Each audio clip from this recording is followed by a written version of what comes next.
Spark 20 series smartphones. जब Arvind ji court में आए तो उन्होंने 7 दिन की और रिमांड की अपनी एक एप्लीकेशन मूव की। उस एप्लीकेशन पे आर्गुमेंट के दौरान अरविंद केजरीवाल जी ने कोर्ट से रिक्वेस्ट की कि मैं इन पर्सन 5 मिनट अपनी बातें रखना चाहता हूं। कोर्ट ने अलाउ किया और अरविंद केजरीवाल जी ने ईडी की अभी तक की इन्वेस्टिगेशन के बारे में कोर्ट को बताया और कोर्ट को बताया कि ईडी किस तरीके से एक तरफा कार्रवाई कर रही है।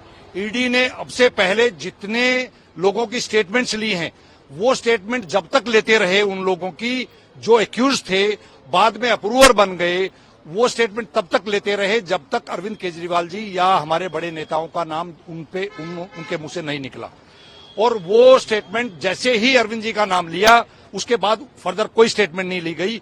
एक एक्यूज से 5 स्टेटमेंट ली गई है, एक से 7 ली गई हैं और शरत रेड्डी से 9 स्टेटमेंट ली गई हैं। और शरत रेड्डी के बारे में सारा देश जानता है, इलेक्टोरल बॉन्ड का सर्वोच्च न्यायालय के फैसले आने के बाद किस तरीके से 60 करोड़ रुपए का money trail Bharatiya Janata party के खाते में गया है। तो अरविंद जी ने यह बात उठाई है कि ईडी उसकी इन्वेस्टिगेशन क्यों नहीं कर रही।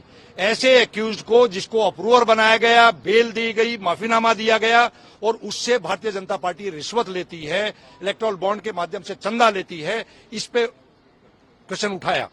और दूसरी बात यह कही कि ईडी की मंशा बिल्कुल क्लियर है। ईडी की मंशा ये है कि किसी भी तरीके से आम आदमी पार्टी को क्रश किया जाए और अरविंद केजरीवाल जी को बदनाम किया जाए।